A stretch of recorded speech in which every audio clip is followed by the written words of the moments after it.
Hi, this is Subnetting video number 4, and this video is the first of 3 about finding the range of addresses in a subnet.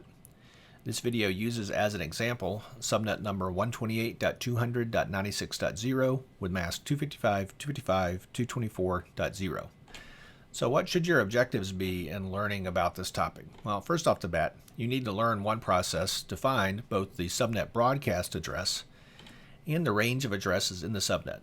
Now, the subnet broadcast address is really just a means to the end of finding the range of addresses, but it's also interesting as an end to itself, and this process shows both. Then you need to practice. The exam, of course, is going to expect you to find these numbers so you can get the right answer to questions, and you need to get faster because the exam has some time pressure.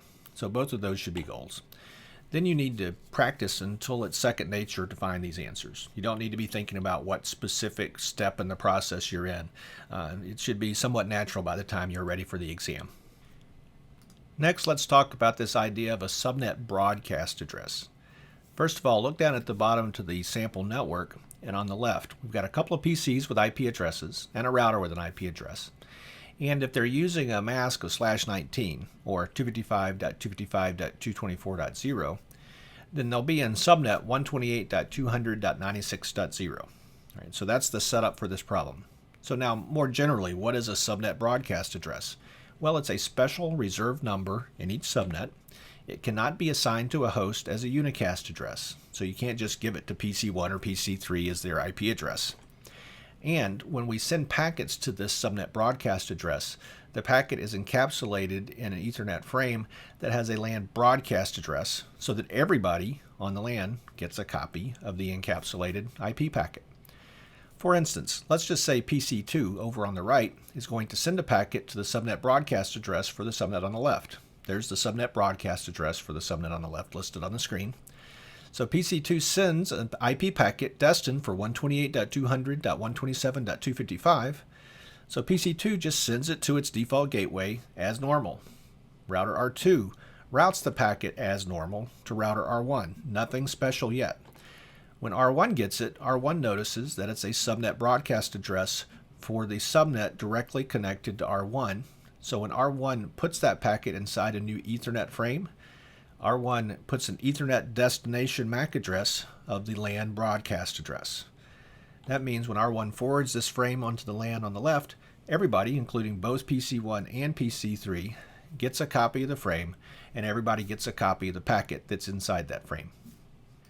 Next, let's talk about our second big piece of information to discover in this video, which is the range of usable IP addresses in a subnet. First of all, the range is simply the numbers between the subnet number and the subnet broadcast address. You can't use the subnet number and you can't use the subnet broadcast address as an IP address for a host, so we have to avoid those, but all the numbers in between the two can be used. For instance, in this video, we'll talk about subnet 128.200.96.0, and we just showed that the subnet broadcast address is 128.200.127.255.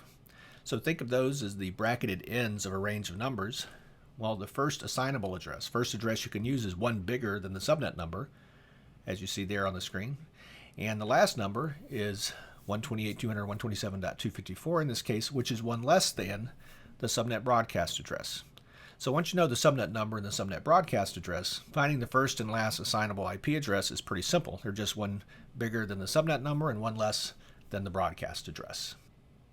Next, let's talk about the example in this video. This video starts with a subnet number and mask. But back in video 1, we started with an IP address and a mask and calculated the subnet number. And it's the same subnet number back in video 1 that we're using in this video for the example. So as a review from back in subnet video 1, we started with an IP address and calculated that subnet number you see on the screen here. To do that, we did the kind of work you see at the bottom of the screen. We built a table. We identified the third octet as the interesting octet. We identified the subnet mask value of 224 and the magic number value of 256 minus 224, or 32. Next, let's talk about how to find the subnet broadcast address for this subnet. We've got the table we used to start with the IP address to find the subnet number. So there we see the subnet number of 128.200.96.0. Then we've got a row reserved to write down the first IP address in the range, the next row reserved for the last IP address in the range, and then the final row to write the broadcast address. I like to put that at the bottom because, of course, it's the last number going in sequence, but you can write it anywhere you want on the page.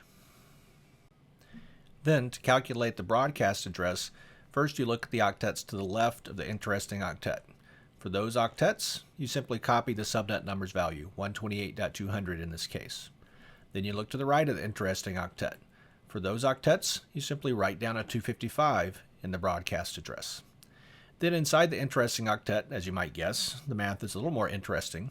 You take the subnet number, then you add the magic number and subtract 1. In this case, you get 96 plus 32 is 128, minus 1 gives you 127. So the subnet broadcast address in this case is 128.200.127.255. Now that you know both the subnet number and the subnet broadcast address, finding the first and last address in the range is pretty simple. To find the first address, you copy the first 3 octets of the subnet number down. Then you just add 1 to the 4th octet. In this case, of course, 0 plus 1 gives you 1. So the first IP address is 128.200.96.1. For the last address, you copy the subnet broadcast address's first 3 octets, 128.200.127, and then you subtract 1 from the broadcast address's 4th octet. 255 minus 1, of course, is 254. So your last IP address in the usable address range is 128.200.127.254. That concludes this particular example, so what should you do next? Try a couple more practice problems right now. You see 2 of them listed on the screen now. Go ahead and get some scratch paper and work on those 2. Both start with a subnet number and a mask. Those happen to match the next 2 subnetting videos, so if you go ahead and practice those 2, watch the next 2 videos, and you can check to see if you're doing the process correctly to find the subnet ID. Then you want to practice until you master the process, until you get the right answer every time, and until you can do it pretty quickly. The IC&D 1 book has several suggestions where you can get some more practice problems, as usual, and the book's DVD has some appendices, and those appendices have some practice problems for this type of problem.